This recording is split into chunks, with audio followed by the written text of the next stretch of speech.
जय गुरु जी। संगत जी, गुरु जी की कृपा, गुरु जी के आशीर्वाद से आज का जो सत्संग मैं आपके साथ शेयर कर रही हूँ, उमा आंटी का सत्संग है। बहुत प्यारा और ब्लेसिंगफुल सत्संग है। तो प्लीज़ सत्संग को अंत तक सुनिएगा, ध्यान से सुनिएगा, पूरा सुनिएगा। अगर आप भी अपने सत्संग अनुभव शेयर करना चाहते हैं तो हिंदी में साफ राइटिंग में आप अपना सत्संग लिखकर हमारी जीमेल आईडी पर सेंड कर सकते हैं, और ताकि आपके द्वारा सुनाए गए सत्संग से जो भी गुरुजी महाराज की नई जुड़ने वाली संगत होगी, उन्हें गुरुजी के कल्याण, महिमा, अनुभव के बारे में ज़्यादा से ज़्यादा पता चलेगा। सत्संग आपको पसंद आए तो आप इसको लाइक कीजिए, चैनल को सब्सक्राइब कीजिए, वीडियो को ज़्यादा से ज़्यादा संगत में शेयर ज़रूर कर दीजिएगा और बेल आइकन दबाना बिल्कुल भी नहीं भूलिएगा। जब भी कोई लेटेस्ट सत्संग आएगा उसका नोटिफिकेशन आपके पास आएगा। तो चलिए संगत जी, चलते हैं गुरुजी महाराज के सत्संग की ओर। सत्संग शुरू करने से पहले करते हैं गुरु जी का मंत्र जाप। ओम नमः शिवाय, शिव जी सदा सहाय। ओम नमः शिवाय, गुरु जी सदा सहाय। जय गुरु जी। संगत जी, सबसे पहले गुरु जी महाराज का शुक्राना, अनंतम शुक्राना करती हूँ। और संगत जी, मैं यही कहूँगी, जहाँ पे दुनिया के सब रास्ते बंद हो जाते हैं वहाँ से मेरे गुरु जी का रास्ता शुरू होता है। संगत जी, डॉक्टर्स ने फाइल बंद करते हुए हमसे ये कहा था कि अब दवाई नहीं, दुआ काम आएगी। घर लौटते समय मेरे हाथ कांप रहे थे, और उसी रात गुरुजी ने मेरे सपने में और आए और उन्होंने सिर्फ इतना कहा, डर मत, अभी तेरे जीवन की कहानी ख़त्म नहीं हुई है, तू अकेली नहीं है, मैं तेरे साथ हूँ।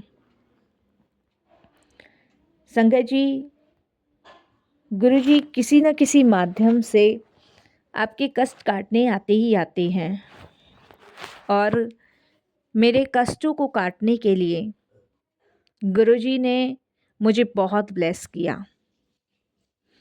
अगर आप भी इस समय किसी बीमारी, दर्द या डर से गुजर रहे हो ना, तो संगत जी सत्संग आप पूरा सुनिएगा, पूरा, क्योंकि ये किसी की कहानी नहीं है, ये मेरी ज़िंदगी का सच है।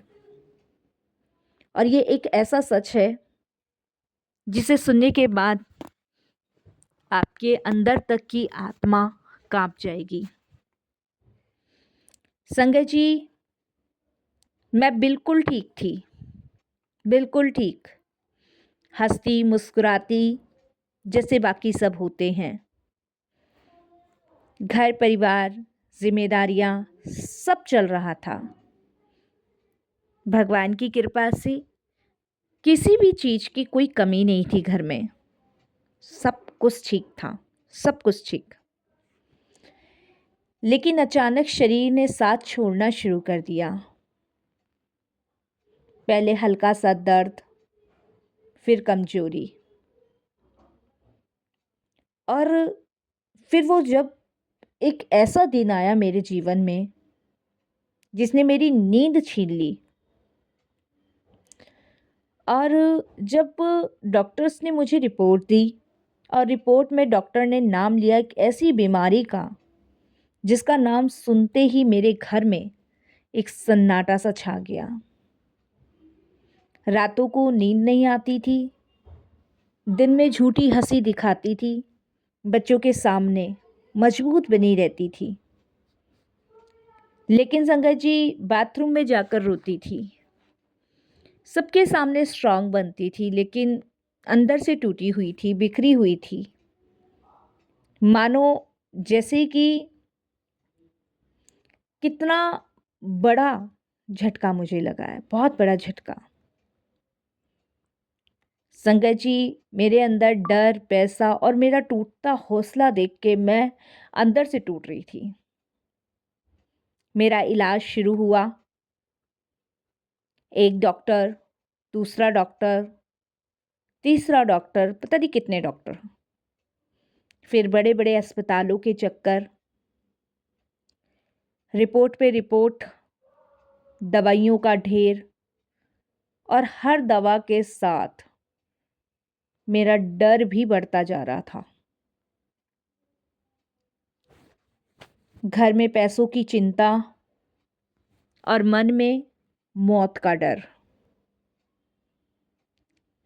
और संगत जी, ऊपर से लोगों की बातें, अब तो भगवान ही मालिक है, आगे क्या होगा क्या नहीं होगा। आपको तो पता ही है संगत जी, ये दुनिया मतलबी है, जितने मुंह उतनी बातें।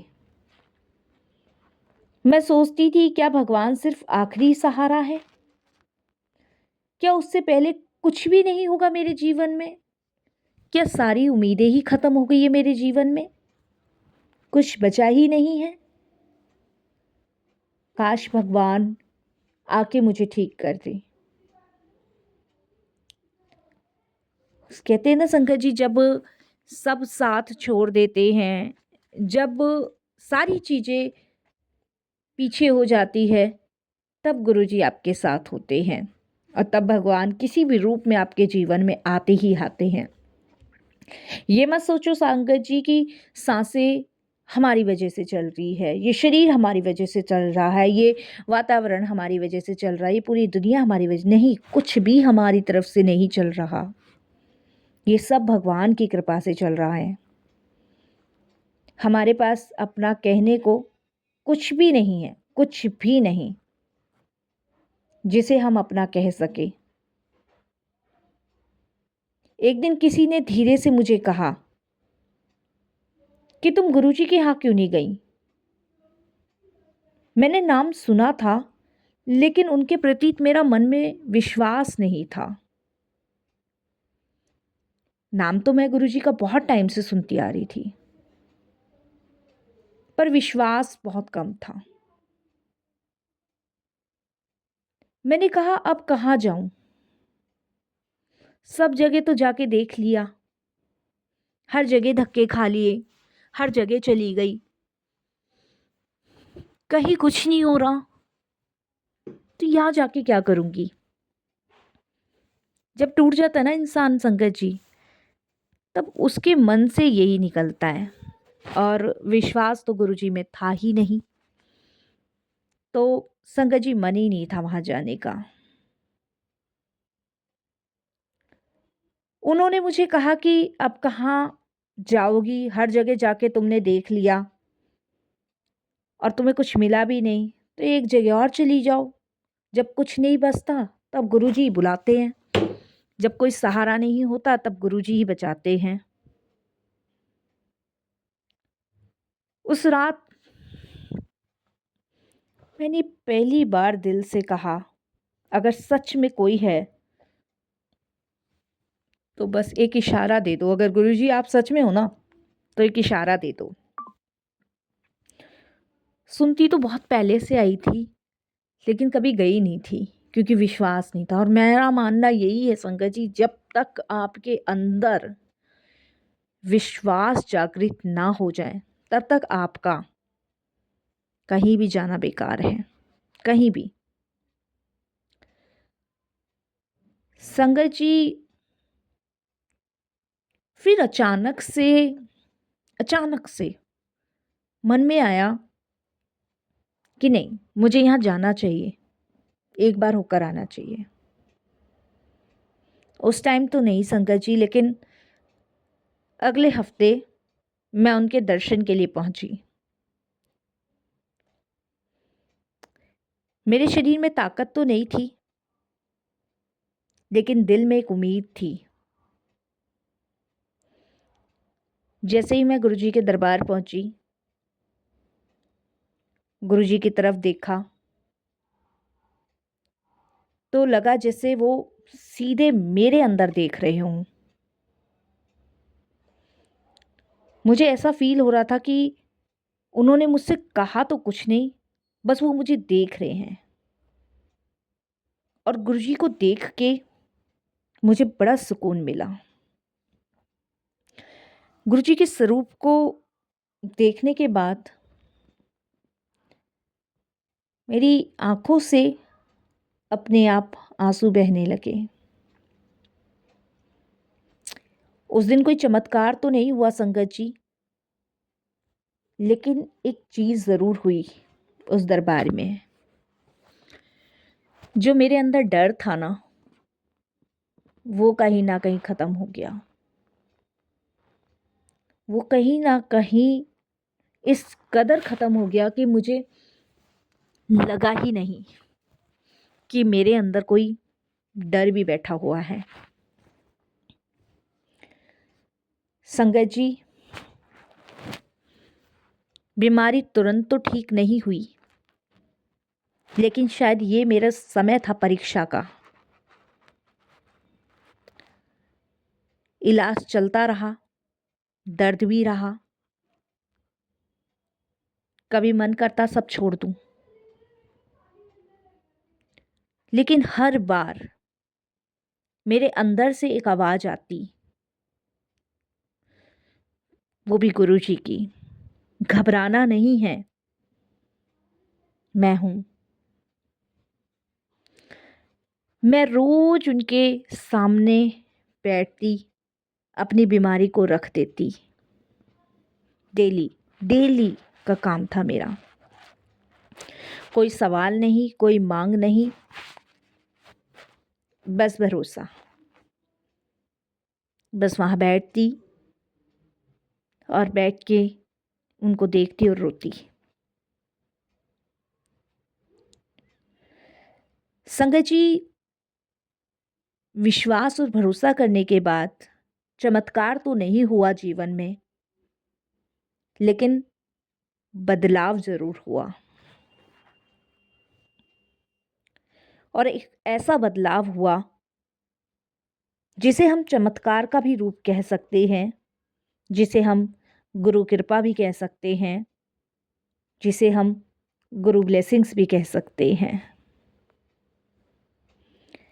एक दिन डॉक्टर ने मेरी रिपोर्ट्स देखी, वो एकदम चुप हो गए। फिर बोले, ये सुधार कैसे हुआ? जब डॉक्टर ने ये बात कही तो उस दिन मेरे फेस पे डर नहीं था, घबराहट नहीं थी, बेचैनी नहीं थी, सिर्फ मुस्कान थी। मैंने कुछ नहीं कहा। धीरे धीरे मेरी दवाइयाँ कम हुई, शरीर ने साथ देना शुरू किया। बीमारी गई नहीं थी,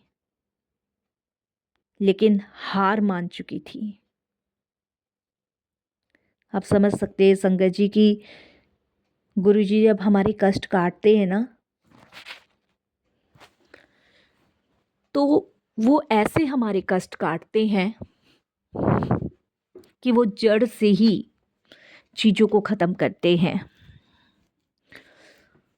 और ये कष्ट कहीं और से नहीं आते, ये हमारे किए गए कर्मों का फल होता है। संगत जी, उस दिन मुझे समझ आया, गुरुजी बीमारी नहीं हटाते, वो हमारे मन का डर हटाते हैं।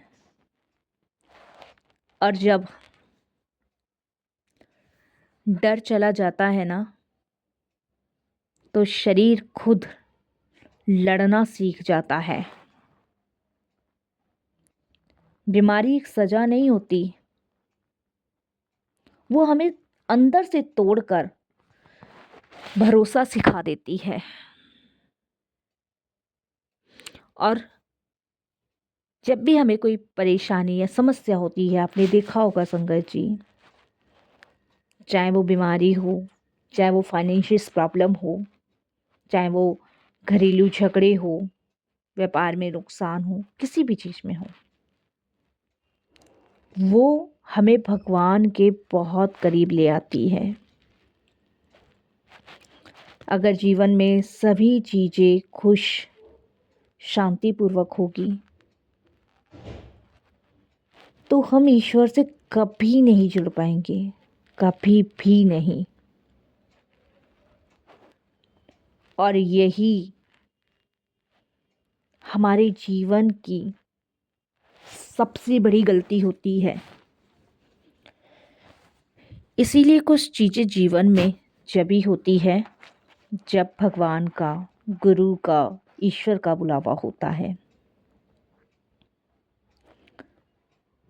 मेरे जीवन में सारी चीज़ें धीरे धीरे ठीक होना शुरू हो गई और मेरे मन का डर ख़त्म हो गया।